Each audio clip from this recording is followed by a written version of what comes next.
जय श्री ओम नमः सिद्धेभ्यः। जय श्री ओम नमः सिद्धेभ्यः। सर्वमंगलमांगल्यं सर्वकल्याणकारकं प्रधानं सर्वधर्माणां जैनं जयतु शासनं जैनं जयतु शासनं। पंच परमेष्टि भगवान की आचार्य श्री गुरुवर कुंद कुंद महाराज की आचार्य श्री गुरुवर विद्यासागर महाराज की जगत पूज परम पूज निर्यापक श्रवण मुनि पुंगव सुधा सागर जी महाराज की जय हो। मुनि संघ की। जिस दुनिया में आप लोग रहते हैं, रहते थे और रहेंगे, जब तुम्हारा निर्णय ही है कि हमें संसार में ही रहना है, तो जैन दर्शन कहता है संसार में जीने के लिए भी तुम्हें कुछ कलाएं सीखना पड़ेगी, नहीं तो तुम ना तो संसार में सुखी रहोगे और पूरा संसार तुम्हारा दुखमय हो जाएगा। धर्म एक ही बात कहता है कि तुम जहां हो कम से कम वहां तो खुश रहो, जो तुम कर रहे हो उसमें खुश रहो, जिनके साथ तुम रहते हो उनसे खुश रहो, तो तुम्हारा जीवन है। तुम तो रोते रोते जिंदगी निकालते हो, अपनी खुद की जिंदगी में भी तुम संतुष्ट नहीं हो, दुनिया से क्या संतुष्ट होगे।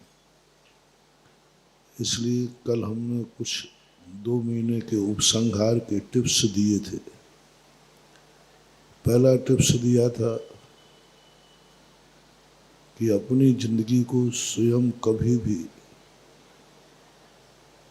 स्वयं का अभिशाप मत लेना, स्वयं को कभी कोसना नहीं, क्योंकि तुम जिंदा हो।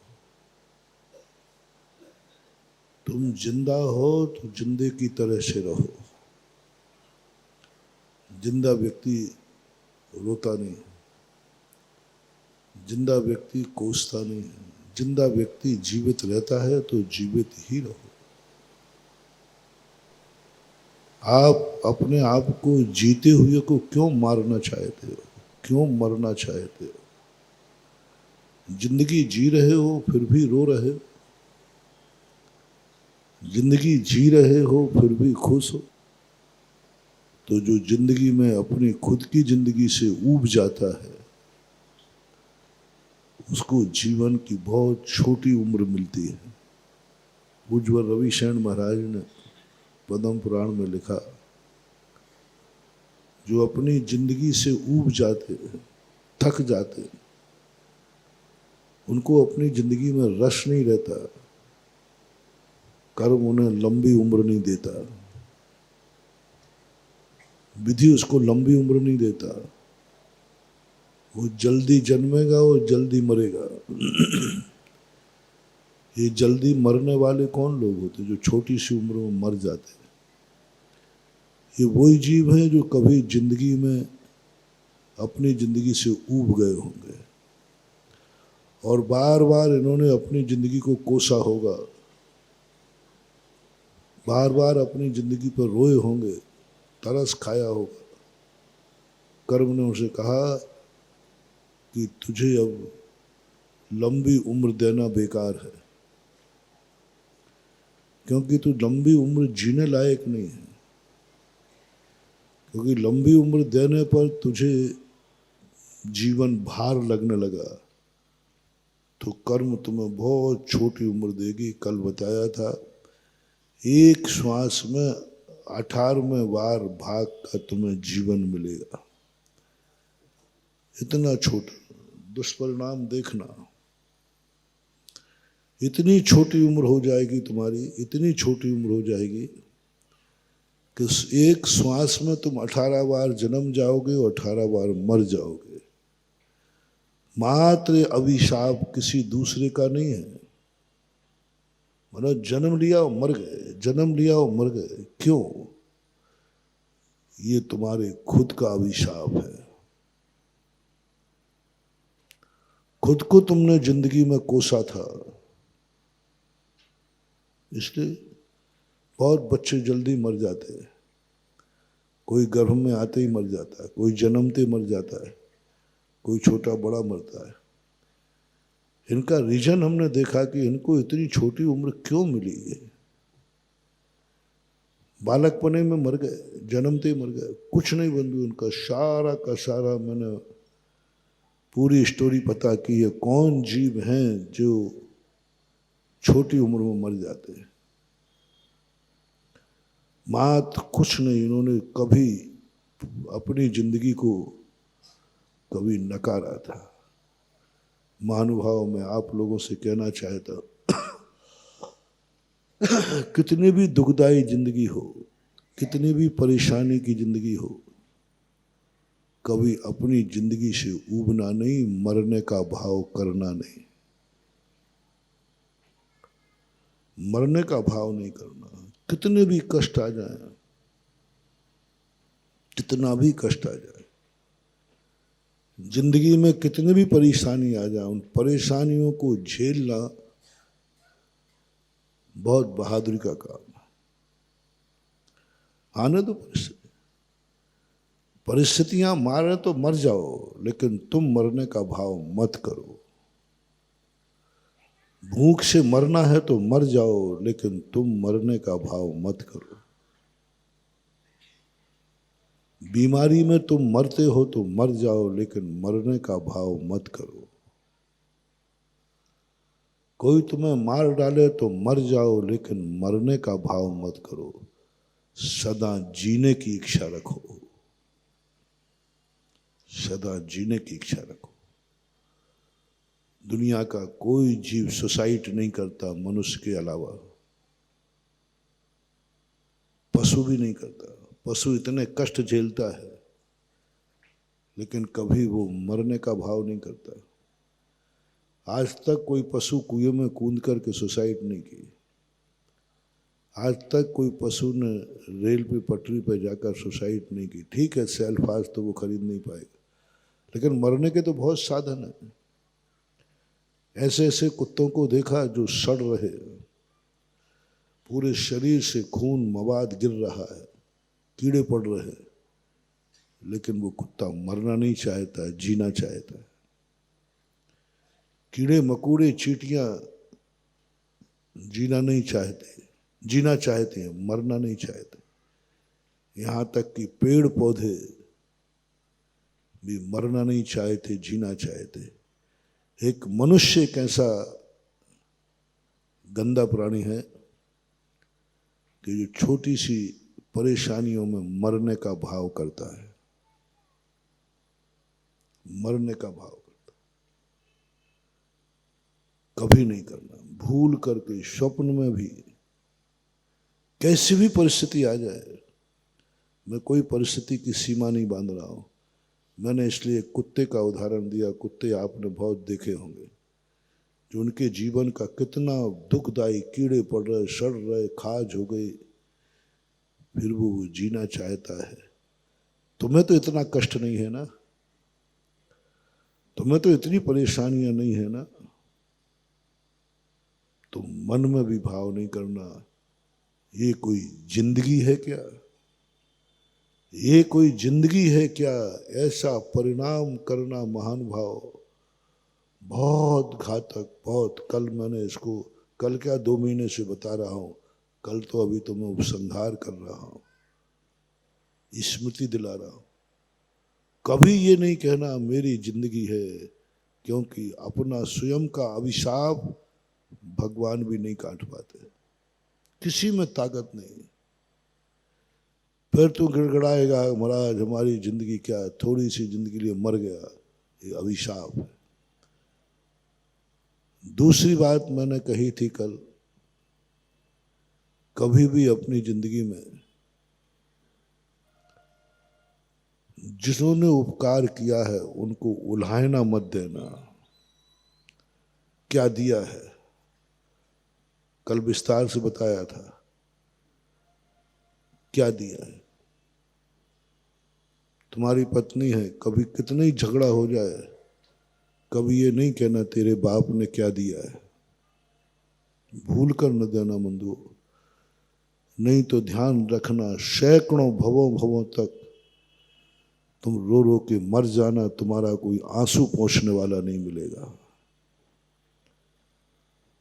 क्योंकि तुमने एक बार देने वाले को यदि सूखी रोटी भी दी है भीख में, तो ये मत कहना ये कोई रोटी है क्या, ये मत कहना।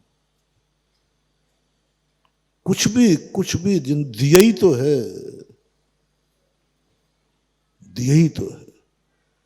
ये बार बार इसलिए कह रहा हूं कि तुम लोग इतना धर्म करते हो, इतना भगवान का नाम लेते हो, हम साधुओं की भी सेवा करते हो, जाप करते हो, सब कुछ करते हो, फिर भी तुम्हारी जिंदगी में कोई सहयोग नहीं दे रहा है।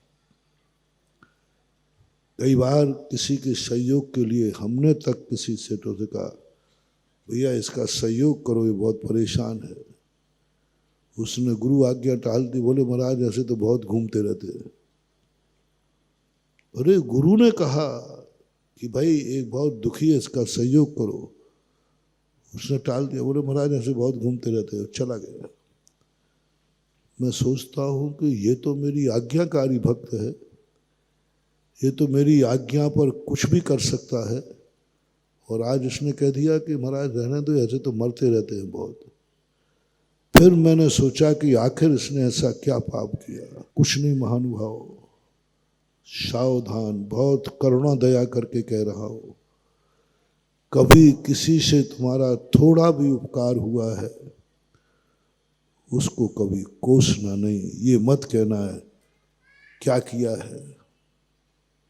जैसे मैंने तुम्हारी आदत के अनुसार पत्नी से कहते हो तेरे बाप ने क्या दिया है, 100 भवों तक तरस जाओगे, कोई तुम्हें अपनी बेटी देने को तैयार नहीं होगा। कई लोगों के पास देखा मैंने, धनवान है, रूपवान है, गुणवान है, कोई कमी नहीं है, लेकिन उनकी शादी हो ही नहीं रही। महाराज जी क्या बात है, सब कुछ है मेरे घर में, धन दौलत सब, इज्जत वाला घर है, इज्जत वाला घर है, सब कुछ है, पैसा धन दौलत सब है, क्यों नहीं हो रही। इसको एक अभिशाप है। इसने पूर्व भाव में इसको पत्नी को गाली देते हुए कहा था तेरे बाप ने क्या दिया है। बस वो अभिशाप तेरी जिंदगी को बर्बाद कर रहा है। कोई आंसू पोंछने वाला नहीं मिलेगा, रोते रहना। महाराज भी नहीं, तुम कहो कि महाराज जी हमारे हैं, महाराज के बाद बहुत बड़े बड़े सेठ हैं, वो सहयोग करा दे, वो सेठ मेरी आज्ञा का उल्लंघन कर देंगे तेरे पाप कर्म के कारण, तेरे पाप कर्म के कारण। कभी मत कहना। तीसरा उदाहरण दिया था हमने, तीसरा पॉइंट दिया था, कभी उनके प्रति उल्हायना मत देना। और अब चौथे पॉइंट की तरफ अपन जाते हैं। जिन जिन चीजों ने तुम्हारे ऊपर उपकार किया हो, उपकारियों के प्रति सदा ये परिणाम करना चाहिए, उनको भूलना नहीं, उनको भूलना नहीं। थोड़ा भी उपकार किया है थैंक्स जरूर कहना। आभार की बात भी कल कही थी। जो थोड़ा सा भी सुबह उठ कर के इन हवाओं को भी आभार मान लिया करो। ये हवाएं तुम्हें ऑक्सीजन देती हैं। पानी पीने के पहले पानी का आभार मान लिया करो, ये तुम्हारी प्यास बुझाता है। रोटी खाने के पहले रोटी का आभार मान लिया करो, ये तुम्हारी भूख मिटाता है। मकान बनाने के पहले ये सब क्या है? ये पूजाएं, मकान पूजा, वायु पूजा, ये सब पूजाएं धर्म का रूप ले ली। ये पूजाएं नहीं थी। पूजा शब्द अनेक अर्थ में आता है। पूजा का अर्थ था आभार मानना। जिस कुएं से पानी भरती थी महिलाएं, उस कुएं पर जब पहली बार नगर में महिला पानी भरने जाती थी, उस कुएं की पूजा होती थी। बच्चे की संतान होने के बाद 45वें दिन महिलाएं कुआं की पूजा करती थी, उस कुएं से पानी लाती। पूजा का अर्थ कुछ नहीं करना, उसका आभार मानना है। हे कुआं, मैं तेरा आभारी हूँ, थैंक्स, धन्यवाद, धन्यवाद। कोई पेड़ से तुम्हें खेत की पूजा होती थी, किसान लोग खेत की पूजा करते हैं। लोगों ने उनकी पूजा शुरू कर दी, नारियल फोड़ना, कुछ करना, ये कुछ नहीं था महानुभाव। मात्र उस खेत का आभार मानना है, इस खेत का मैं बहुत आभारी हूँ। खेत के सामने खड़े होकर इतना ही कहना, हे खेत, मैं तेरा आभारी हूँ, तू मेरे परिवार को पालता है। बस हो गई पूजा। इतना शब्द। जिस मकान में रहते हो, नागल करते समय कुछ नहीं करना, थैंक्स। जिस मकान पर भूमि बनाई है, थैंक्स। जिस पत्थर की मूर्ति बनाई है, थैंक्स, आभार। सब चीजों में जहां जहां जहां जहां तुम्हारे इतने से शब्द से आप जिंदगी में जब तुम्हारी आंख से आंसू गिरेगा, 100 लोग तुम्हारे आंखों पहुंचने के लिए खड़े रहेंगे। कोई मैं ज्यादा साधना तपस्या नहीं बता रहा हूं, ना कोई मंत्र बता रहा हूं। मां जिस तरीका, क्योंकि तुम ये मत समझो, कल कहा था मैंने कि हमारा कार्य था वो तो हो गया, अब क्या करना है इसका, यूज एंड थ्रू नहीं। ये संसार है, जो विपत्ति गई है इसको लौटने में देर नहीं है। ये मत समझो कि आज मैं स्वस्थ हो गया हूं, बीमार होने में देर नहीं है। ये मत समझो कि आज मेरी मौत टल गई है तो कल नहीं आएगी। ये मत समझो कि आज हमारा कार्य हो गया, कल फिर भिखारी के भिखारी हो सकते हो। एक क्षण बाद तुरंत लौट के आ सकती है हर चीज। जिन जिन चीजों से तुम्हारे जीवन में डर है, उन सब चीजों पर विचार कर लेना। तुम कार्य होने के बाद ठुकरा देते हो। मैं एक तुम्हें छोटा सा उदाहरण दे रहा हूं। आज व्यक्ति स्वार्थी हो रहा है। हर व्यक्ति किसी के प्रति कोई चिंता ही नहीं कर रहा है। बेटे को बाप के प्रति कोई दया ही नहीं है, बाप बेटे के प्रति निर्दयी हो रहा है। हर व्यक्ति को किसी से कोई मतलब नहीं है। ऐसा क्यों हो रहा है इस काल में? पहले लोग एक दूसरे के लिए मरते थे। क्या धर्म ध्यान तुमने कम कर दिया? क्या पूजा पाठ कम कर दिया? क्या गुरुओं की सेवा कम कर दी? नहीं, पहले से ज्यादा आज मंदिरों में भक्ति हो रही है। पहले से ज्यादा आज गुरुओं के पास लोगों का गमनागमन हो रहा है। आज बहुत होता है। चातुर्मासों में पहले इतने लोग नहीं आया करते थे, बहुत कम। अब लोग साधुओं की भक्ति करने के लिए चातुर्मास में गाड़ियां भर भर के निकलते हैं, बहुत भीड़, लाखों की संख्या पहुंच जाती है चतुर्मास। पहले इतना नहीं था, बड़े बड़े चतुर्मास हुए हैं यहाँ, ऐसी बात नहीं है सभी जगह, लेकिन पहले इतना, आज बहुत धर्म बढ़ा है। पहले मंदिरों में इतने पूजा करने वाले नहीं हुआ करते थे, आज घरों में भी भगवानों की फोटो इतनी नहीं होती थी जितनी। सब अच्छा है, मैं इससे असंतुष्ट नहीं हूं, लेकिन मैं सोच सोच के परेशान हूं कि तुम्हारी जिंदगी में कब क्या हो जाए, कब क्या परेशानी आ जाए, कुछ भी नहीं कह सकते। ठीक हो गया, सब अच्छा हो गया, पुनः वही की वही परेशानी। मूल कारण है, सब कुछ सही है, बस एक कमी है कि तुम आभार नहीं मान रहे हो। जो जो कार्य तुम्हारा दुख संकट हटा है, जिस कारण से हटा हो, दवाई भी है, मान लो कोई दवाई खा करके तुम ठीक हुए हो, तो दवाई का भी आभार मान लो। अंतिम गोली खाते समय कह दो थैंक्स, ये दवाई मैं ठीक हो गया। दवाई का भी एक आभार मान लो। कोई भी चीज से पानी पिया, पानी पीने के बाद 9 बार नमोकार मन पढ़ लो, आभार मानो कि हे पानी, मर जाता मैं यदि तू नहीं मिलता तो, आज मेरी प्यास बुझ गई, थैंक्स, आभार है। इसलिए नहीं कह रहा हूं कि उन्होंने तुम्हें, इसलिए कह रहा हूं कि वो पुनः आप इतने स्वार्थी होते जा रहे हो। इसलिए एक बार मैंने कहा था, सुबह मंदिर जाने के बाद शाम का मंदिर महत्वपूर्ण है। सुबह का मंदिर तो तुम्हारा स्वार्थ है, क्योंकि तुम्हें दिन भर अच्छा गुजारना है, दुकान चलाना है, व्यापार करना है, दिन भर तुम्हारा कमाई का साधन है, दिन भर तुम्हारी कमाई है, दिन भर तुम्हारा सब कुछ है। अपने कार्य में सफलता पाने के लिए कौन व्यक्ति, तुम तो भगवान के तो क्या गधे के भी पैर छू लोगे। यदि कहा जाए कि इस गधे को जो नमस्कार करके जाएगा उसका व्यापार अच्छा चलेगा, उसकी फायदा बहुत होगा, बहुत होगा।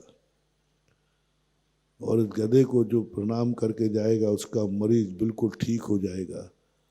बोलो, और कोई प्रमाणिक व्यक्ति बोल देवे तो फिर महाराज चालू हो जाएगा,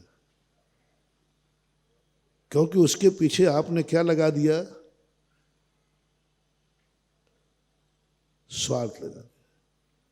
इसलिए सुबह का मंदिर तो ठीक है, आपके लिए बहुत हितकारी है, बहुत लाभकारी है। और सुबह जो आप मंदिर जा रहे हैं बहुत अच्छा कर रहे हैं, मंगलाचरण होना ही चाहिए। कोई भी कार्य है अपने आराध्य का आशीर्वाद लेके शुरू करना चाहिए।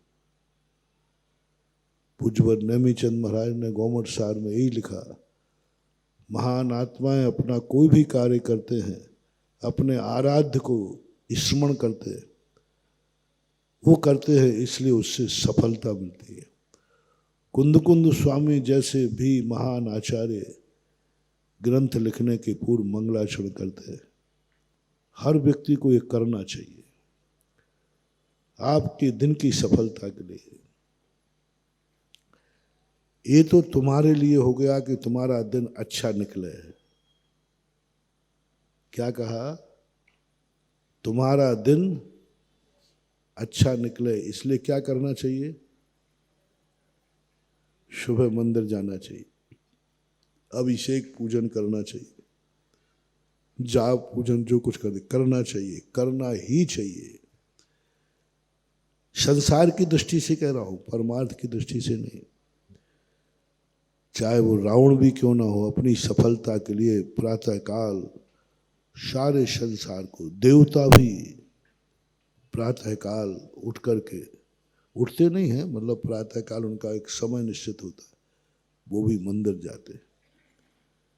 आप लोग इसको आदत बना लें अपनी जिंदगी की सफलता के लिए, आदत बना लें दिन भर अच्छे कार्य करने के लिए। यदि भगवान के दर्शन करने गए हो तो कम से कम बहुत बड़ी चीज,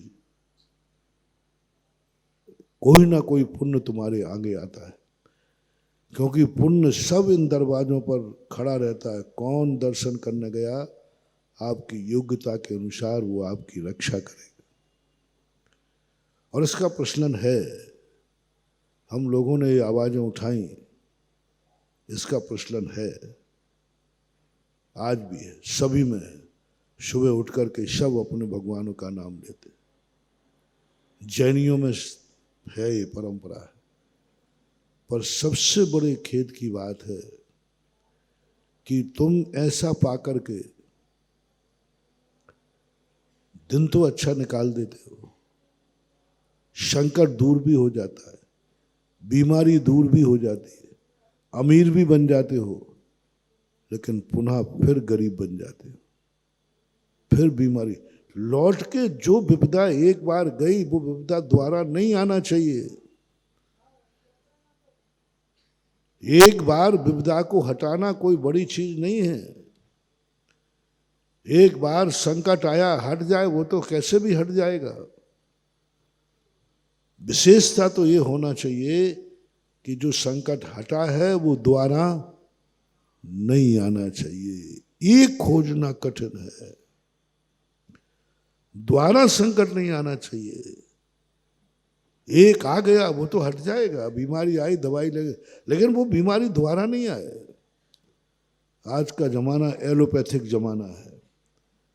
एलोपैथिक जमाना क्या करता है, दवाई लो ठीक हो जाओगे, कल दूसरी बीमारी हो जाएगी, उसकी जिम्मेवारी नहीं है। आज ठीक हो जाओगे, कल फिर बीमार हो जाओगे, वो कहता है फिर गोली खा लेना, खाते ही रहना। आयुर्वेदिक दवाई कभी भी आज तक जीवन भर नहीं चलती, चलाई नहीं जाती। वैद्य मना कर देता है, अब दवाई खाने से कोई फायदा, यदि रेगुलर दवाई खाओगे तो और नई बीमारियां होंगी। लेकिन एलोपैथिक वाला क्या करता है, एलोपैथिक के पास दवाई है ही नहीं रोग को समाप्त करने की, उसके पास दवाई है रोग को रोकने की। वो कहता है कोई बात नहीं साहब, मेरा ब्लड प्रेशर बढ़ता है। आयुर्वेदिक कभी जिंदगी भर का कोई दवाई नहीं देता। वो कहता है इतने दिन खाओ, ठीक हो जाओ तो ठीक, नहीं तो अभी दवाई खाओगे कोई दूसरी। और एलोपैथिक वाला क्या कहता है,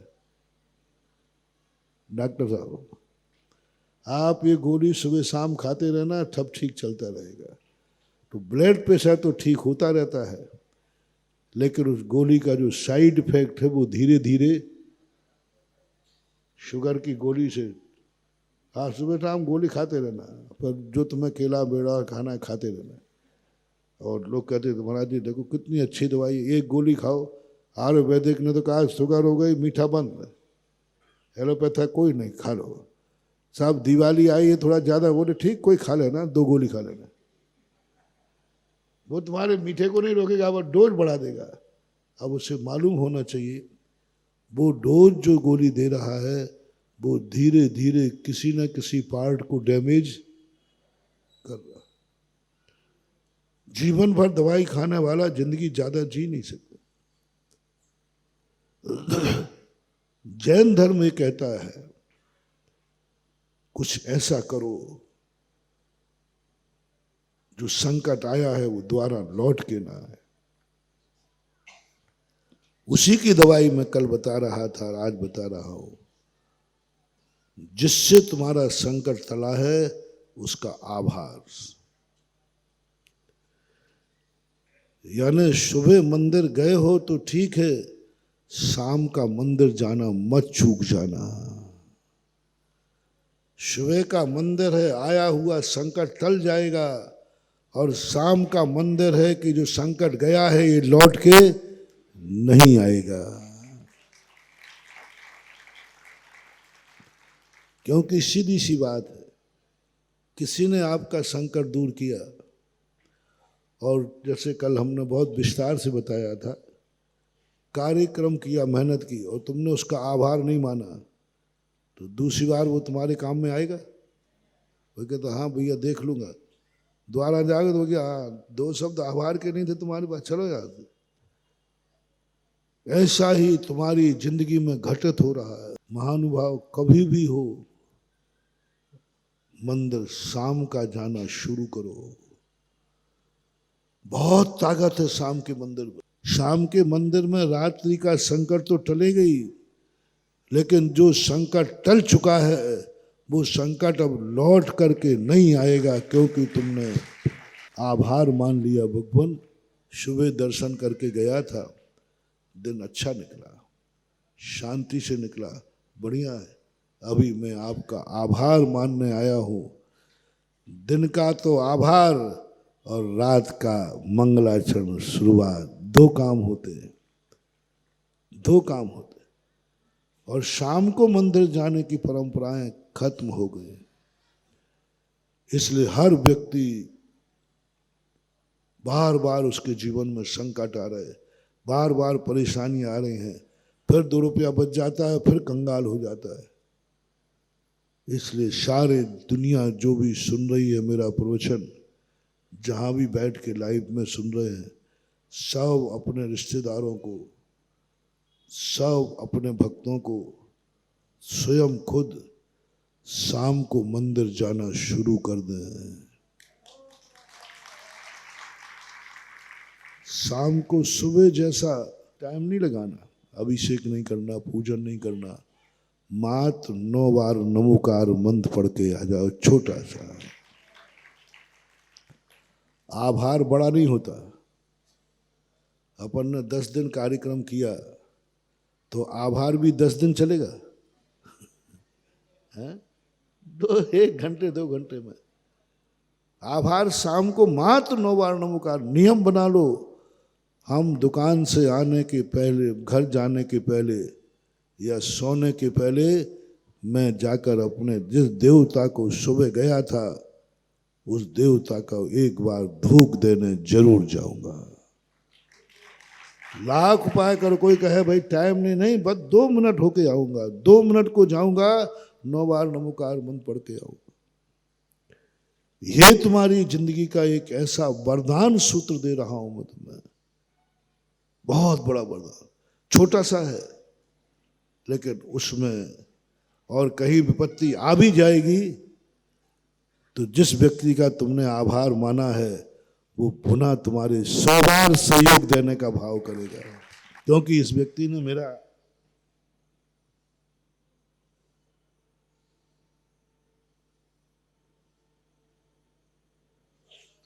कृतज्ञ बनना है, कृतज्ञ नहीं।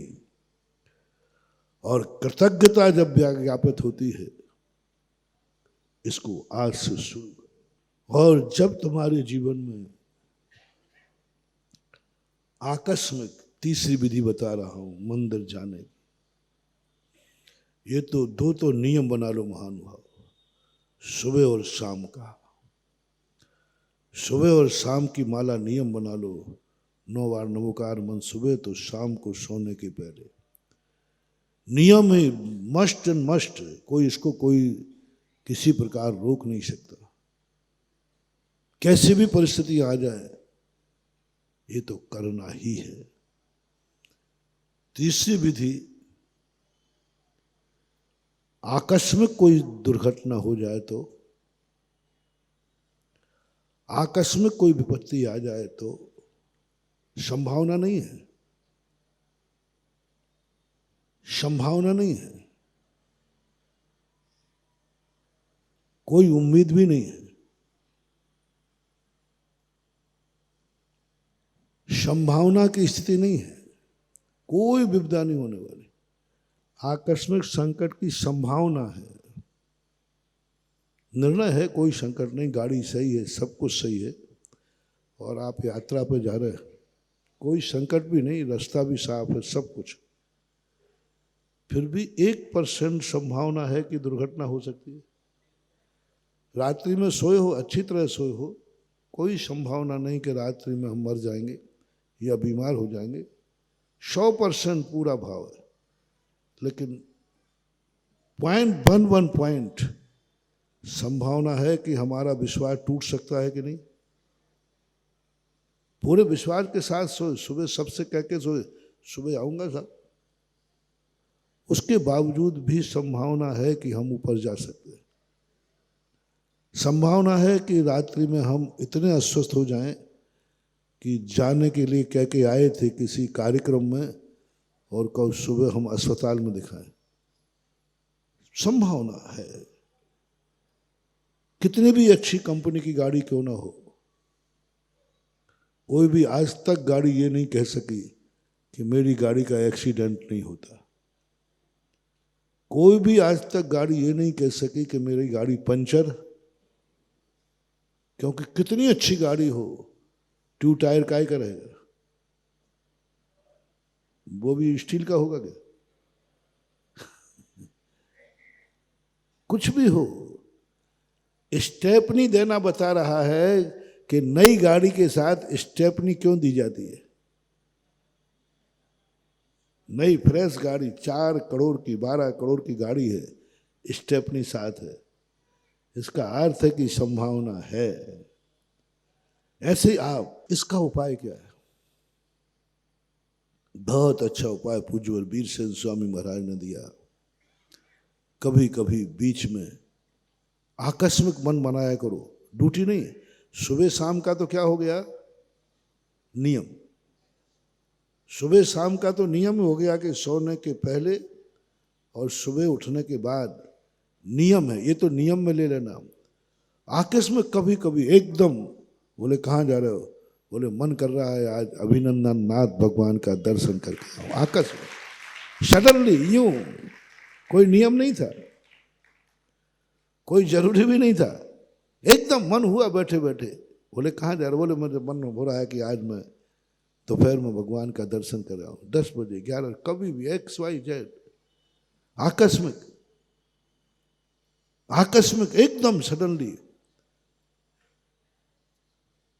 भाई ये कौन सा समय है? बोले ये समय नहीं है, ये बेसमय है, क्योंकि मुझे ऐसा पुण्य चाहिए जो दुर्घटना समय से नहीं बेसमय पे आवे, तो बेसमय का पुण्य काम आएगा। ध्यान रखना, ये सुबह शाम का काम नहीं आएगा। सुबह शाम का काम तो उनमें काम आएगा जो प्लानिंग से करोगे। और जो तुमने आकस्मिक जाने का भाव किया, क्यों, कोई मतलब नहीं, बोले यूं भगवान का दर्शन करने का भाव आ रहा है, मन कर रहा है प्रभु का एक बार दर्शन कराओ। अरे सुबह तो गए थे, वो तो गया था, शाम को तो जाओगे, वो तो जाऊंगा, लेकिन आकस्मिक आकस्मिक माला फेरने का भाव आ गया, कोई समय नहीं था। आकस्मिक कहाँ जा रहा है, एकदम सुबह अभी महाराज के पास नहीं, मेरा मन कर रहा है कि दोपहर में महाराज का एक बार दर्शन कराऊं। अरे भाई सुबह तो किया था, अभी तो वही सुबह। आकस्मिक, प्लानिंग में नहीं, नियम में नहीं, आकस्मिक मेरा मन हो रहा है कि मैं गुरु का दर्शन करने जाऊं। जो नियम तुमने माला का लिया है वो माला का नियम नहीं, आकस्मिक एक माला फेरने का मन हो रहा है। ये जो तुम्हारे यहां भक्तांबर चल रहा है, कोई साधारण निधि मत समझना इसको। एक तो नियम से आ रहे हैं, कभी कभी एकदम आकस्मिक, घर में बैठा हूं, दुकान पर बैठा हूं, मन कर रहा है एक बार भक्तांबर पढ़ के आ जाओ, एक बार यूं। बोले सुबह तो तुम जाते ही हो, तुम्हारा तो नियम है, रात में भी जाते हो, तुम्हारा नियम है, शाम को भी पढ़ते हो, नियम है, वो तो पढ़ता हूं, वो तो पढ़ूंगा, लेकिन आज एक आकस्मिक गजब का पुण्य बंद होता है महानुभाव। आकस्मिक नियम निभाने के लिए तो दुनिया आ जाता है, क्योंकि नियम है। हमारे शास्त्रों में एक निधि कही, सामयिक के लिए उतना अच्छा नहीं कहा। सामयिक तो मिथ्या दृष्टि भी कर लेता है, सामयिक अभव भी कर लेता है। आकस्मिक कोई टाइम नहीं था सामयिक का, मन कर रहा है मैं ध्यान में बैठ जाऊं, उसे सामयिक नहीं कहा, ध्यान कहा। लाखों करोड़ों सामायिक कर लेना, उसकी ताकत जितनी होती है उससे कई गुनी ताकत एक अंतर्मुहूर्त ध्यान की होती है, जो नियम में नहीं आता, सामायिक नियम में आता है।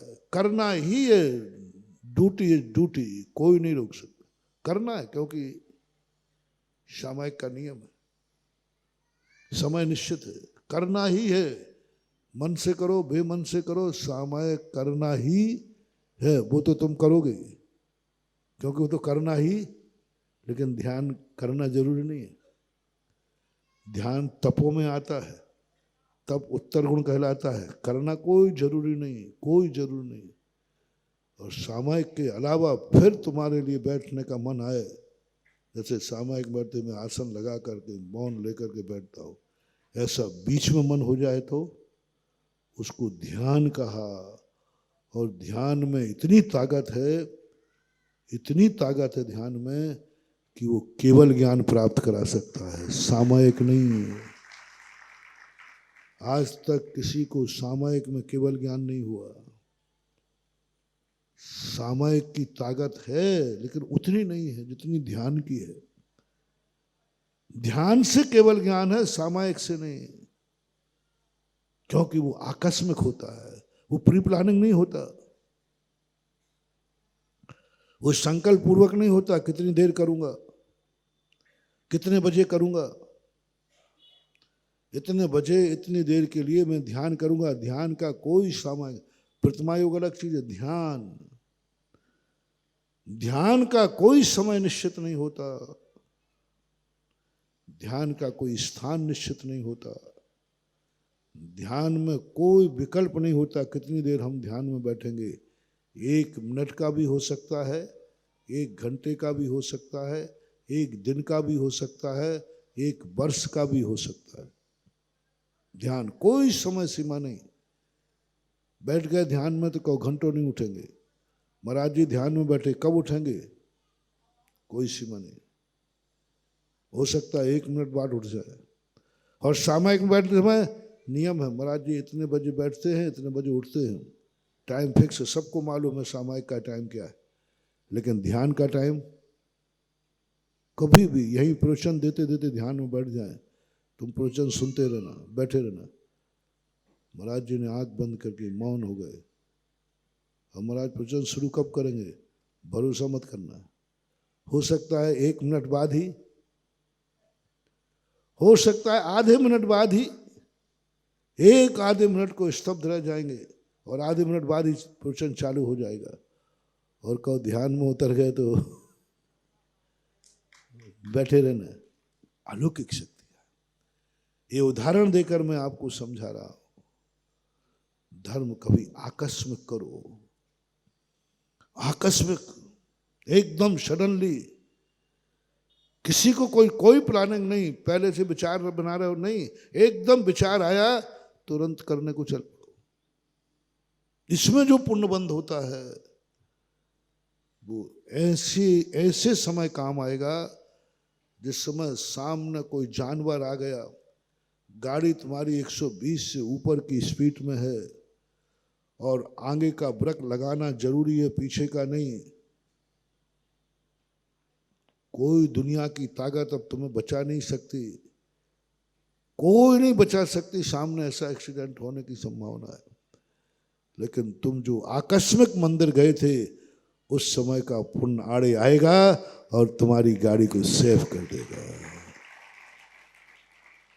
महानुभाव, आकस्मिक दुर्घटनाएं होती हैं कि नहीं है, उसका उपाय बता दिया। आकस्मिक धर्म, जिस क्वालिटी का संकट है उस क्वालिटी का धर्म, आकस्मिक धर्म आज तक तुमने कभी सुना नहीं होगा।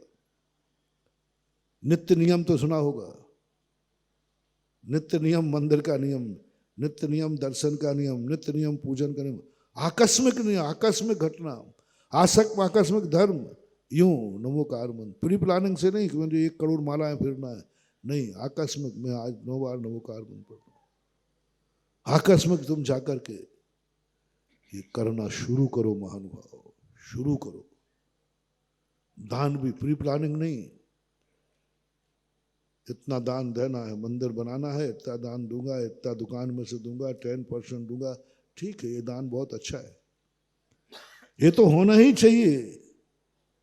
नियत दान देने से क्या होता है, कम से कम नियत के लिए तुम्हारा खर्च, जितना खर्च जिंदगी के लिए चाहिए, जैसे आपने किया कि मैं इतना % दान दूंगा, मैं इतना % दूंगा, बहुत अच्छा है। इससे क्या होगा, जिंदगी चलाने के लिए, परिवार चलाने के लिए जितनी तुम्हें जरूरत है वो जरूरतें तुम्हारी पूरी होंगी ही होंगी, क्योंकि तुमने जीवन भर नियम लिया है, कैसे भी परिस्थिति आ जाए इतना दान तो मैं दूंगा ही दूंगा। इसका प्रैक्टिकल मैंने किया, 25-30 साल से कर रहा हूं।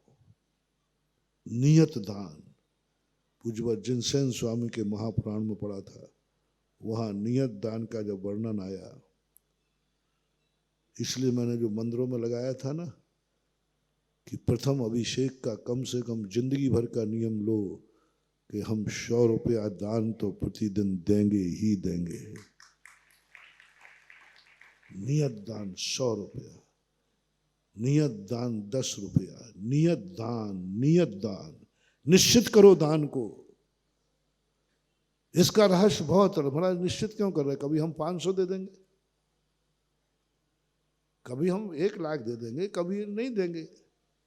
नहीं, फिर मालूम ऐसे लोगों की क्या दशा होती है। ऐसे लोगों के पास घर में खर्चा चलाने के लिए कभी तो लाखों पड़े रहते हैं और कभी सब्जी के पैसे नहीं रहते। मैंने ऐसे देखे, लाखों पड़े हैं और कभी किसी दिन ऐसा आ जाए सब्जी को पैसा नहीं और दूसरे दिन फिर लाखों आ जाए। जिंदगी अनबैलेंस रहती है। अनबैलेंस दान नहीं,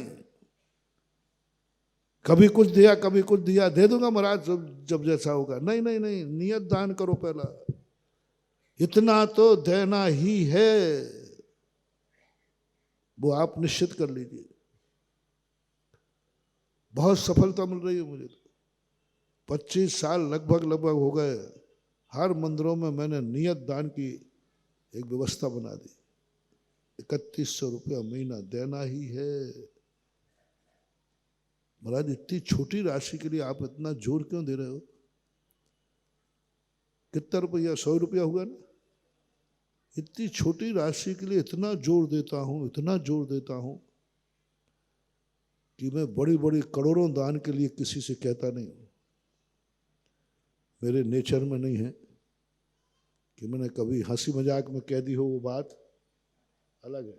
लेकिन आदेश नहीं दिया कि तुझे 1 करोड़ देना है, तुझे 50 लाख देना, कभी किसी से नहीं बोलता।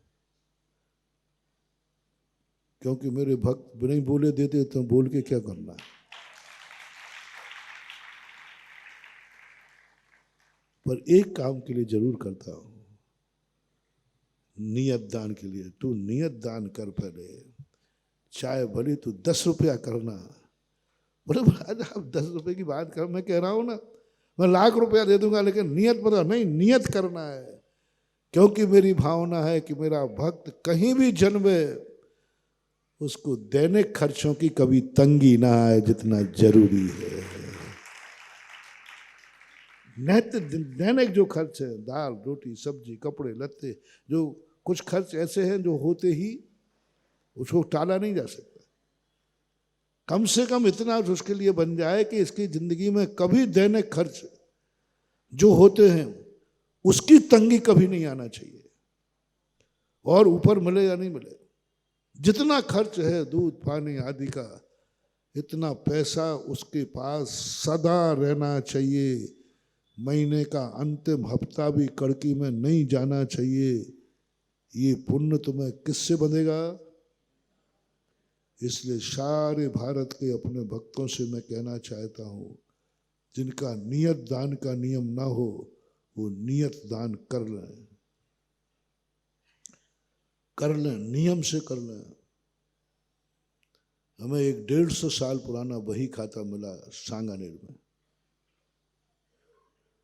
उसमें हर पन्ने पर जब तुम्हारी कलम चढ़ती है ना, वो जैसे ही उठता है, बिस्तर से उठते ही वहीं बही खाता बनाता, उठता नहीं है। दुकान से, मतलब दुकान पर जाने के खोलते किसी का गद्दी होती ना, गद्दी गद्दी, उस पर उठने के पहले सबसे पहले अपने बही खाते में दान की कलम लिखता था। हर पन्ने पर लिखी थी, भले वो पाई, पहले पाई चलती थी, वैसे खड़ी लाइन आड़ी लाइन खींचती थी, पाई धर्म खाते। और हर पन्ने पे जहाँ वो 2 लाइनें खींचते ना लास्ट में, वहाँ पर भी 1 पाई 2 पाई। बही खाता शुरू दान से होता था, बही खाता अंत दान से होता था। पूरे साल भर की बही खाते में 1 पन्ना खाली नहीं था। भली पाई लिखी उसने, 1 पाई लिखी, कभी 2 पाई, लेकिन नियत दान था उसका, वो पाई तो थी। तब मैंने वहां से डेवलप किया कि मैंने कहा ये क्या नियत दान, फिर शास्त्रों में खोजा, फिर मैंने शुरू किया। महानुभाव, आप लोगों के जीवन में, क्योंकि अभी 2 महीने से मैं संसार की व्यवस्था के संबंध में प्रवचन दे रहा हूं, तो यदि तुम संसार में ही जीना चाहते हो तो लो, मेरा आशीर्वाद है कि आपकी जिंदगी में कभी भी दैनिक कार्यों के खर्चे की तंगी नहीं आएगी। बस आप नियत दान की संकल्प कर लो कि नियत दान मेरा इतना हो,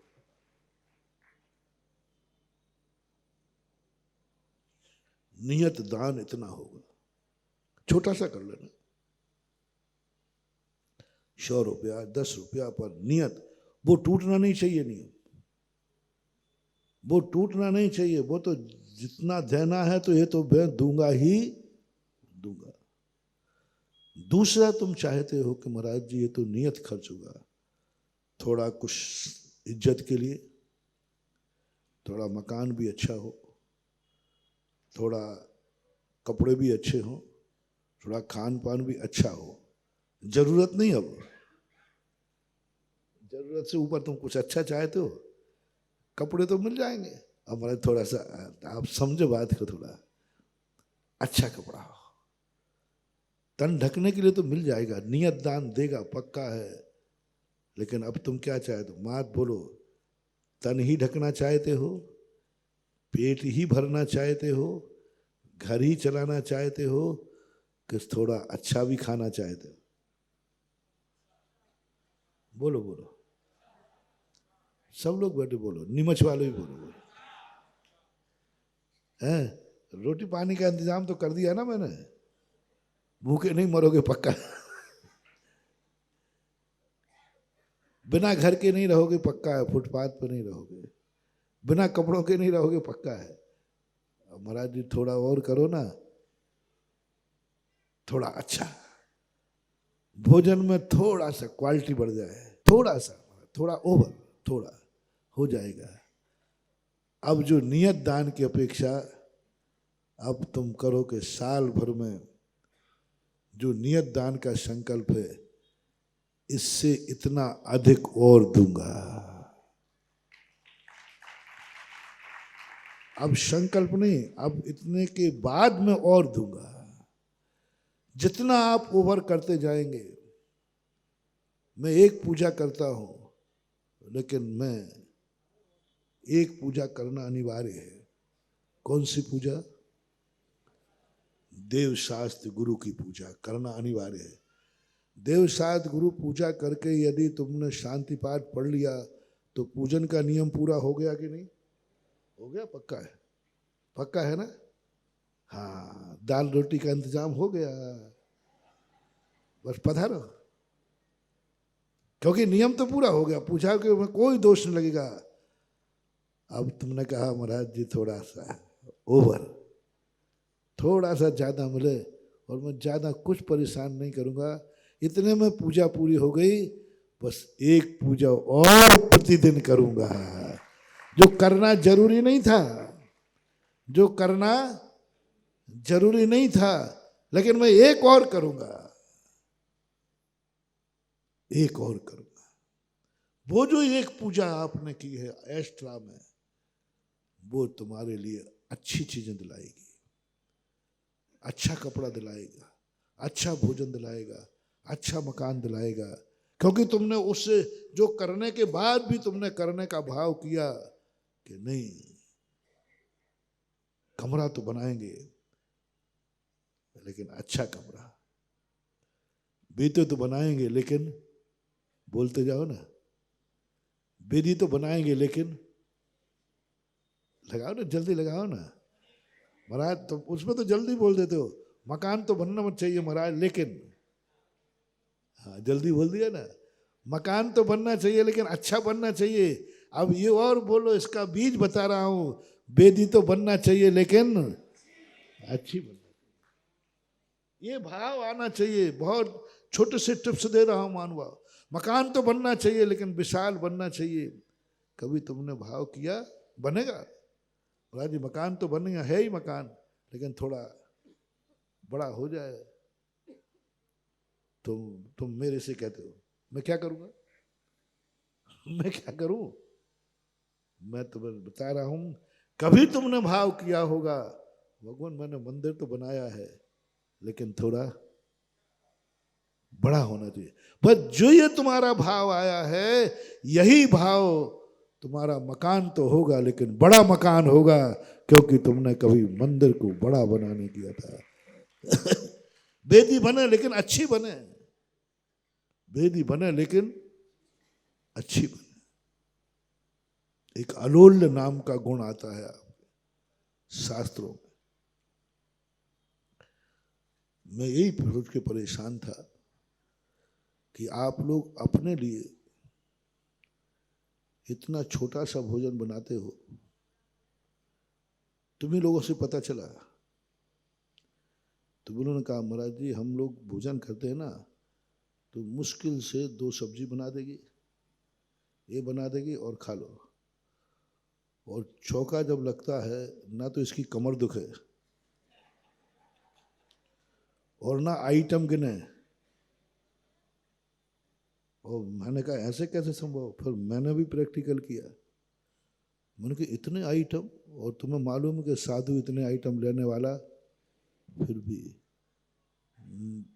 मैंने पकड़ कब लिया कि जैसे ही पड़गान हुआ, एक बच्चा जल्दी आगे दौड़ गया। मैंने क्यों दौड़ा भाई? मैंने भी थोड़ा स्पीड तेज की।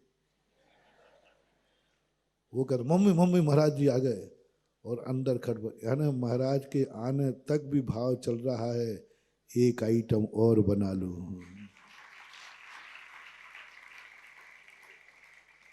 बर्तन कम पड़ गए। घर के इतने लोग भोजन कर रहे थे, सारे बर्तन रखे थे। तुम्हारे घरों में महिला बहुत, तुम लोगों को भोजन में सारे बर्तन बचाती हैं, मांझना तो नहीं को है ना।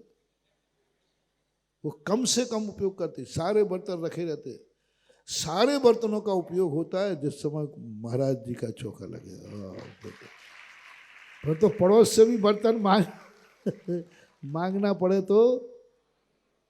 बर्तन कम पड़ गए, समय कम पड़ गया, आइटम कम पड़ गए, फिर भी भाव हो रहा है कि मैंने कुछ नहीं बनाया, इतना बना दिया। तो महाराज लेते क्या है? कुछ नहीं लेते, कुछ नहीं लेते। तुम्हारा भोजन 10 लोगों को भोजन बनाने में जैन महिला को घंटा भर लगता है, और एक महाराज के भोजन को चौका शुरू क्या हो जाए, रात भर 4 बजे से उठना चालू, शाम को लेट उठना, सुबह जल्दी उठना। अरे भाई चौका, अरे चौके में कोई बारात आ रही है कि एक महाराज तो आ रहा है, और क्या हो रहा है? इधर 10 लोगों का भोजन बनता था, 4 बजे नहीं, आराम से उठती है, आराम से बनाएगी। इधर एक महाराज को क्या हो गया कि जल्दी उठना, टेंशन, और एक परिवार नहीं पूरा परिवार लग जाता है। ये सब चीजों पर मैं थीसिस करता हूं, शोध करता हूं, क्यों ऐसा, क्यों? अलोल नाम का जो व्रत है, बस यही तो भाव है कि अच्छे से अच्छा मैं आहार दान दूं, भले मैं खोटा खा लूंगा लेकिन दूंगा अच्छा। बस यही जो तुम्हारा भाव आ रहा है, आहार तो देना है लेकिन, बस आहार तो करोगे लेकिन वो दिया हुआ भाव तुमने किया था, महाराज को आहार तो देना, वो तो आहार तो हो जाएगा बंधु।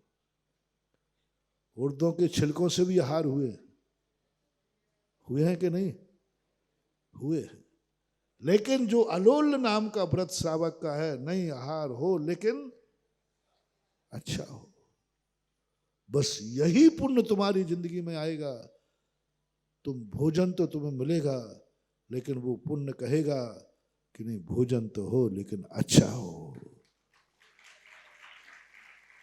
चक्रवर्ती को क्यों, यही तो तुम्हें चक्रवर्ती बनाएगा कि तुम्हारा सामान तुम बनाना बंद नहीं कर रहे हो। एक बार भी भाव नहीं होगा कि बहुत बन गया। हमेशा महिला एक ही बात कुट कुट करती हैं, महाराज ने कुछ लिया ही नहीं। अरे भाई पूरा कोठा भर गया पर कुछ लिया ही नहीं, मैंने कुछ बना ही नहीं पाई। अरे इतना सारा पूरा चौका भर गया, बना नहीं पाए। इसके बावजूद भी यही ललक जो है, यह ललक ऐसा पुण्य बंद करती है कि एक दिन 360 रसोइया बनाते हैं तो भी भोजन पूरा नहीं बन पाता। अलोल व्रत नाम का जो पुण्य होता है, इतना भोजन करता है फिर भी मलमूत्र नहीं होता, और बनाते समय ये भाव आ जाए हमारा एक एक दाना महाराज की नुकसान न कर जाए, परेशानी का कारण ना हो जाए, अंतराय ना हो जाए। ये भाव होता है कि नहीं? बस ये भाव तुम्हारी जिंदगी को ऐसा बनाएगा, कभी उल्टा सीधा खाने में आ जाएगा लेकिन तुम्हारा कुछ भी नहीं बिगड़ेगा, क्योंकि तुमने जैसी स्थिति तुम बनाना चाहते हो, जिस क्वालिटी का चाहते हो।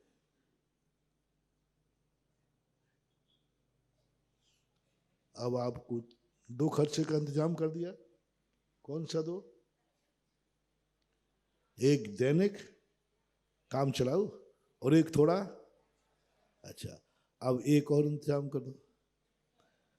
महाराज थोड़ा कभी साल भर में त्योहार आते हैं, घर में कोई शादी वाय होता, मेहमान आते हैं, तो थोड़ा अब समझो बात का, मैं कह नहीं पा रहा हूँ ना।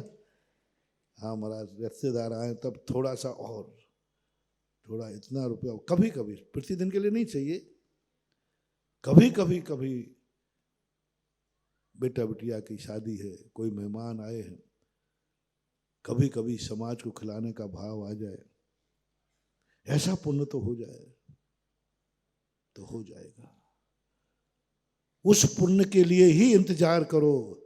जब भी मेरे नगर में बड़ा महोत्सव होगा, बड़ा कार्यक्रम होगा, उसमें जरूर मैं एक बोली लूंगा, नियत दान नहीं। ये सब चीजें तुम समझते हो कि क्यों किए जाते हैं? एक एक चीज का रहस्य है। जब नित्य प्रतिदिन पूजा कर रहा है, नित्य प्रतिदिन देव की पूजा कर ली, देव में सारे देव आ गए कि नहीं, तो फिर अलग से क्यों अभिनंदन नाथ की करो? अभिनंदन नाथ देव में आते हैं कि नहीं? ऋषभ देव में आते हैं कि नहीं? वर्धमान स्वामी देव में आते हैं कि नहीं? जब कर ली तो फिर अलग से क्यों? बस वही तो पुण्य है। जब सारे गुरुओं की कर ली तो फिर अलग से फलाने गुरु की क्यों? जब सबको नमोस्तु कर लिया तो मूल नायक को अलग से क्यों? बस ये है, बहुत बड़ा रहस्य खोजा हमने, बहुत बड़ा रहस्य।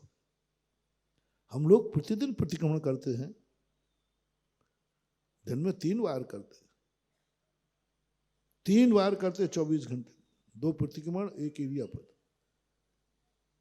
फिर 15 दिन आते ही कहते पाक्षिक प्रतिक्रमण करो। अरे क्यों करूं? अरे दिन भर में निपटा लिया, सुबह का सुबह निपटा दिया, शाम को निपटा लिया, फिर पुनः फाइल खोल दी। वो केस एक बार सब कुछ हो चुका था, ऐसा होता है, रीकेस होते हैं, सब कुछ हो गया। अब दूसरा ऑफिसर आते ही फाइल, 15 दिन में फिर हमारी फाइल खुल जाती। बोले प्रतिक्रमण करो। काय का करूं? प्रतिदिन कर लिया था, प्रतिदिन बिना उसके कह दिया ना, केस फिर से खुल गया है। चलो भाई कर लिया, अब 15 दिन में कर लिया, चलो भाई कर लेते, कभी भूल चूक। चतुर्मास आते ही 4 महीने बाद बोले फिर से, अब काय का भाई प्रतिक्रमण, अब काय का प्रतिक्रमण, 15 प्रतिदिन कर लिया, 15 दिन कर लिया, चातुर्मास का और बढ़, ये और करो। क्यों? बोले फाइल फिर से खुल गई। फिर मैंने चलो भाई 4 महीने कर लेते। फिर एक बार फिर फाइल खुली, साल भर की। बोले संवत्सरिक प्रतिक्रमण करो, साल भर का। प्रतिक्रमण करता रहूं, चिड़चिड़ापन आ जाता है। प्रतिक्रमण करता रहूं, प्रतिदिन कर लिया, पाक्षिक कर लिया, चतुर्मास का कर लिया, बड़ा, और अब कहते साल भर का फिर करो। अब क्या करें, करने फाइल खुलने के बाद पेशी पे तो जाना। तो इसके बाद चलो कर लिया, ठीक है, हर साल कर लूंगा। चल, अब अंत में जब समाधि का समय आया, बोले प्रतिक्रमण करो, उत्तमार्थिक। भैया अब काय का प्रतिक्रमण? बोले कर लो प्रतिक्रमण, नहीं तो समाधि बिगड़ जाएगी। बाद में सोचा कि ये प्रतिक्रमण नहीं करा रहे हैं, ये आकस्मिक आने वाली विपत्तियों का कवच दे रहे हैं। प्रतिदिन में तुमने कोई दोष लगाया, छोटे मोटे उपद्रव, छोटे मोटे उपसर्ग, जो तुम्हें व्रत से डिगा देंगे। व्रत और नियम लेने के बाद व्यक्ति को डिगने की संभावना होती है, टूटने की संभावना होती है। तो छोटी मोटी बाधाएं आएंगी, प्रतिदिन का प्रतिक्रमण तुम्हें कवच देगा, तुम्हारा व्रत नियम खंडित नहीं होगा। पाक्षिक में थोड़ा बड़ा सुरक्षा कवच, चातुर्मास में बड़ा सुरक्षा कवच, और संवत्सरिक में इतना बड़ा सुरक्षा कवच कि बड़े बड़े तूफान भी आ जाएंगे तो तेरे मुनि व्रत में कोई बट्टा नहीं लगा पाएगा, कितना भी प्रयास करूंगा। और उत्तमार्थिक में तो इतना हो गया कि जीवन भर में जितने भी सब थे, सब बड़े निधत्त निकाचित कर्म भी क्षय को प्राप्त हो जाते। अब समझ में आ रहा है? पहले की बात बता रहा हूं, अब नहीं चिड़चिड़ा, अब तो बड़े अच्छे से करता हूं। पहले कहता था कि ये कोई तमाशा है क्या? और यही तुम लोग कहते महाराज जी, अब जब प्रतिदिन का नियम ले लिया दान, कई लोग कहते हैं महाराज मेरा नियत दान है, उतना मैं देता हूं, बस आप फ्री। मैंने कहा ठीक है, खाने पीने का इंतजाम हो जाएगा। अब यदि तुम्हें चाहिए है, बोलो चाहिए है कि नहीं? गृहस्थी है, साल भर में 2-4 बार तो मेहमान आते ही जाते हैं, शादी ब्याह है, तो महानुभाव उसके लिए आप बिल्कुल नियम बना लें, जिंदगी साल भर में 1-2 बार विधान जरूर कर लिया करो। मैंने जो खोजा है, मैं अपने भक्तों से कभी नहीं छुपाता। जब से मुझे ये पता चला है, और मैं चाहता हूं मेरा भक्त जब तक संसार में रहे, इज्जत के साथ रहे, 4 लोग आए तो उनको भी खिलाने की हिम्मत रखे, उसका इतना बड़ा मकान हो कि स्वयं नहीं, कल के दिन रिश्तेदार आ जाएं तो उनके लिए भी 2 कमरे रहें, हर चीज में स्टैंडर्ड मेंटेन हो, संसार में भी रहे तो शान से रहे।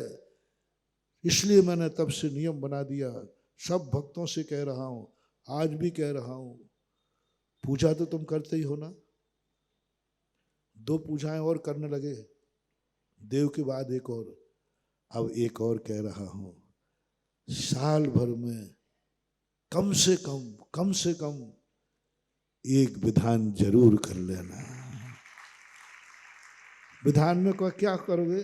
मतलब वही देव की पूजा है ना? हाँ हाँ, देव की पूजा। वही भगवान की पूजा है ना? हाँ, वही भगवान की पूजा है। जैसे मैंने कहा था ना, वही प्रतिक्रमण है ना, वो तो मैंने कर लिया, नहीं एक बार और करो, डबल। ऐसे ही तुमसे कहा थोड़ा बड़ी पूजा कर दो, आदिनाथ की पूजा है, मैं प्रतिदिन महाराज देव के साथ आदिनाथ की पूजा करता हूँ। हाँ, वो तो ठीक करते हो, अब थोड़ा बड़ी पूजा कर लो, आदिनाथ की बड़ी पूजा, भक्तांबर विधान कर लो, ये आदिनाथ की बड़ी पूजा हो गई। पंच परमेष्टि विधान कर लो, ये पंच परमेष्टि की भी एक पूजा आती कि नहीं? 2 पन्नों की है, और एक पंच परमेष्टि विधान क्या है ये? विधान से कौन सा पुण्य बंध होता है? उसमें वो पुण्य बंध होता है कि तुम्हारे शादी ब्याह कभी के लिए भी इतना पैसा आएगा कि तुम शान से वो कार्यक्रम कर सकोगे। अब कितना बड़ा विधान, तुम्हें अपने बेटा बेटियों के मकाम शादी ब्याह कितने स्टैंडर्ड का करना है, बस उसी स्टैंडर्ड का एक विधान तुम्हें साल में करना है। मैं कुछ भी नहीं कह रहा हूं, वो किस पे छोड़ रहा हूं? तुम क्या चाहते हो कि मेरे घर में कोई कार्यक्रम हो तो किस स्तर का हो? शादी ब्याह का वो निर्णय आप कर लेना, बस उसी स्तर का है। कितने लोग चाहते हो शादी ब्याह में कौन कौन आवे? महाराज परिवार के लोग आ जाए इतने ही बहुत है, तो छोटा विधान कर लेना। तुम परिवार बिल्कुल टिट फॉर टैट है यार, जैसा वो वैसा काटो, कुछ नहीं। थोड़ा अपने परिवार के लोग मिलकर विधान कर लेना, उतना पुण्य बंद हो जाएगा। नहीं महाराज थोड़ा रिश्तेदार भी आ जाए तो एक आध विधान ऐसा करो जिसमें रिश्तेदार को भी बुला लिया करो। एक बार, वो तो तुम्हारे 10 बार होंगे, 100 बार होंगे, फिर तुम करते रहना। यहाँ एक बार ऐसा विधान करो रिश्तेदार। चाहते हो कि महाराज थोड़ा समाज को भी बुला लो, हमारे यहाँ कार्यक्रम है, समाज भी सब हो जाएगा। इतना खर्च तो हो जाए महाराज, रिश्तेदारों का समय मिल जाएगा। कभी साल भर में एक विधान ऐसा करना जिसमें समाज को भी अर्घ चढ़वा देना, पूजा करा देना। ये विधान ऐसे ही नहीं होते, ऐसे ही नहीं नियम है। ये नियम था 10 लाख क्षण में, साल भर में एक विधान जैनियों का जरूर होता था। 10 लाख क्षण पर्व में दोपहर में अलग से, आज ये खत्म हो गया।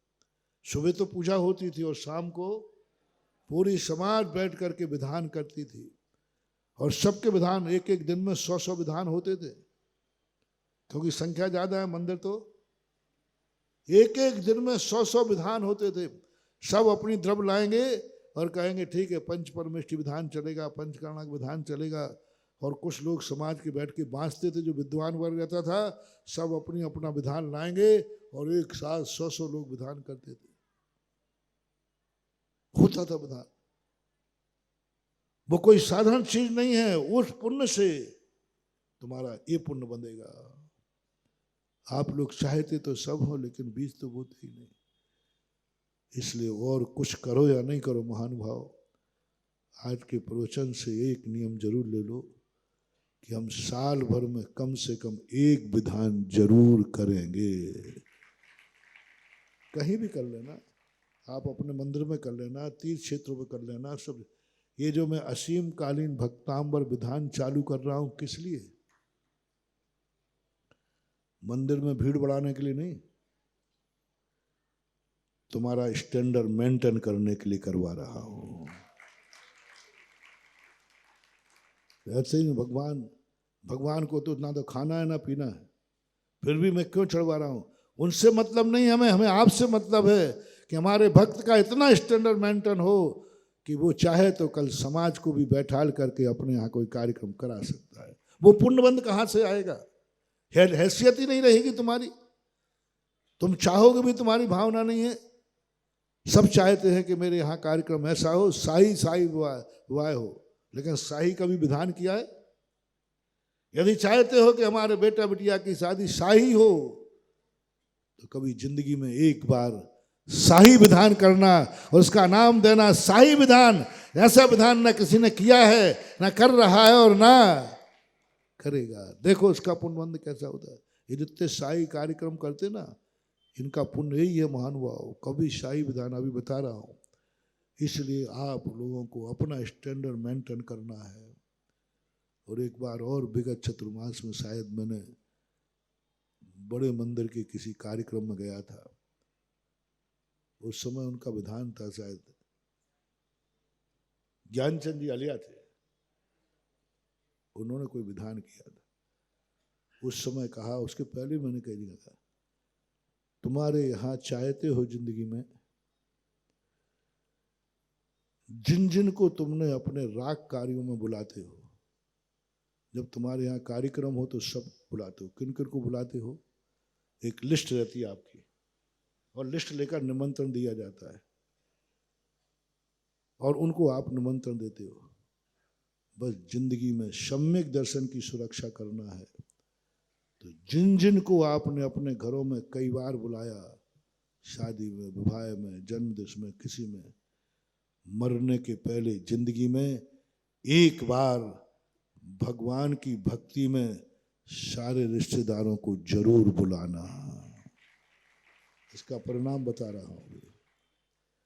आप कहते हो कई बार तुम्हारा बेटा कोई विधर्मियों से, विजातियों से विवाह कर लेते हैं, बिटियाएं विवाह कर लेती हैं, अनचाहे तुम्हारे रिश्तेदार मिल जाते, शराबी, जुआड़ी, ऐसे गंदे रिश्तेदार मिल जाते हैं जिनको रिश्तेदारी कहने में भी तुम्हें शर्म आती है। होता है कि नहीं होता है?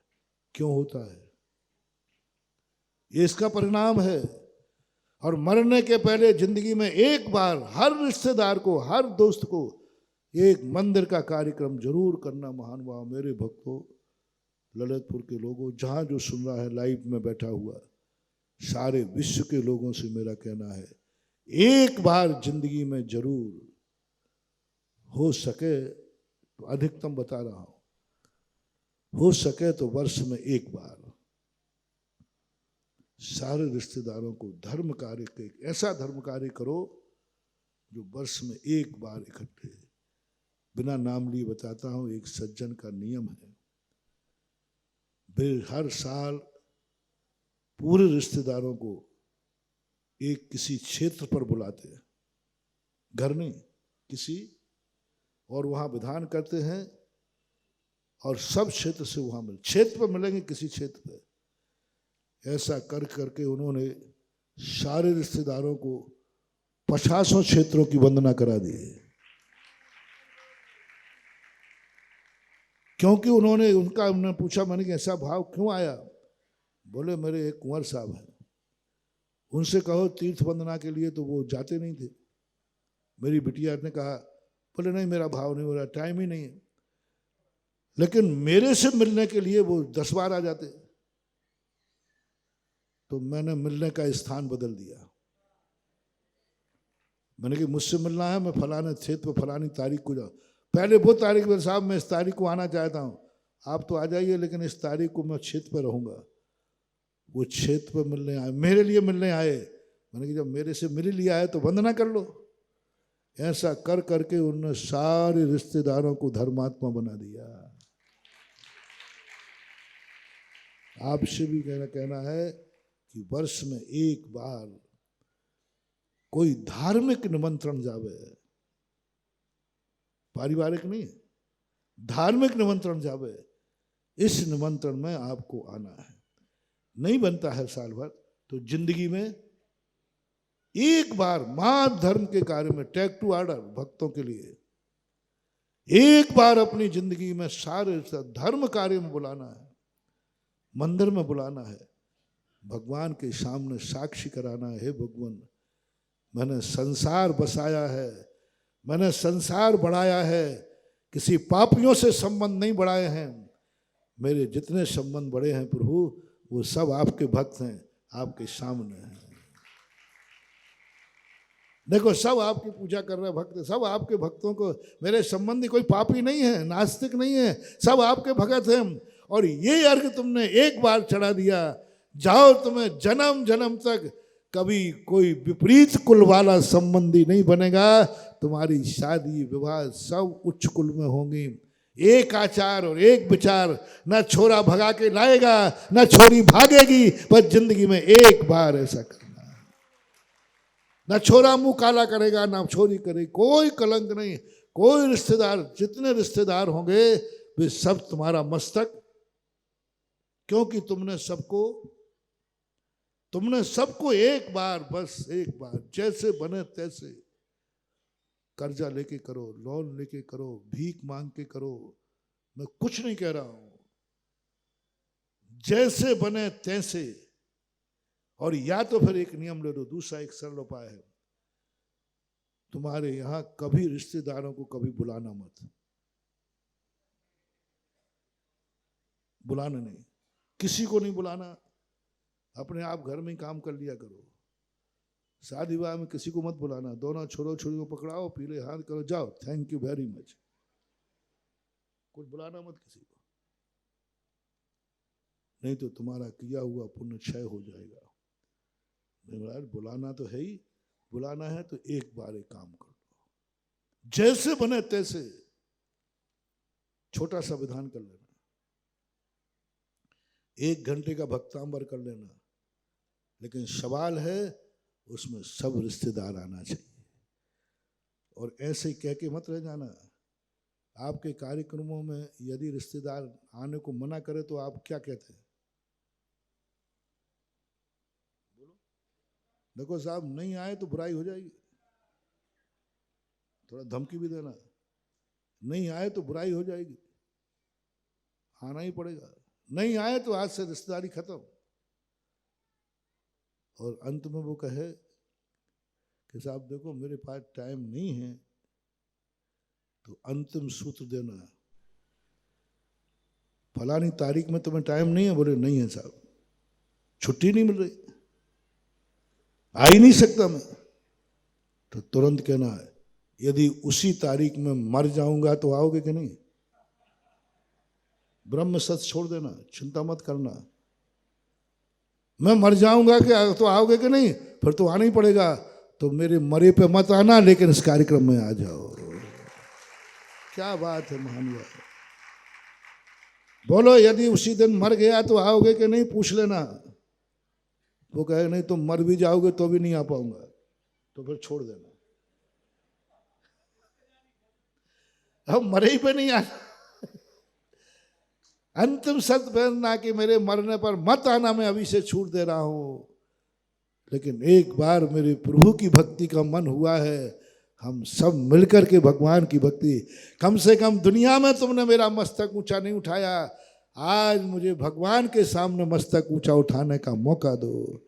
आज मैं भगवान के सामने मस्तक ऊंचा उठा के कहूँगा, भगवान देखो ये सब भक्त आपके हैं, मेरा सब कुटुंब नहीं है, ये सब आपके भक्त, गुरु भक्त परिवार।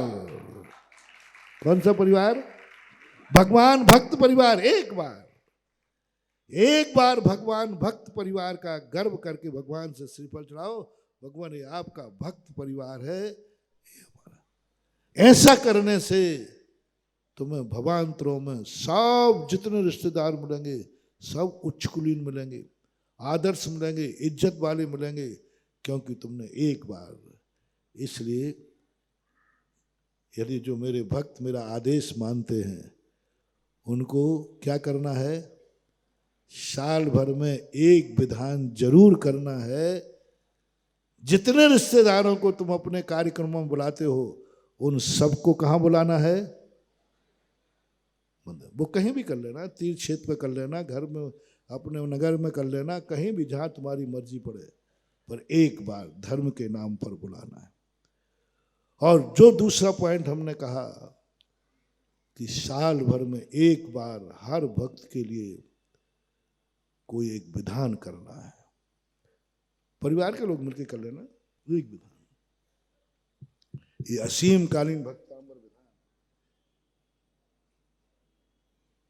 असीम कालीन भक्तांबर विधान साधारण निधि नहीं दी आप लोगों को, बहुत बड़ी निधि दी।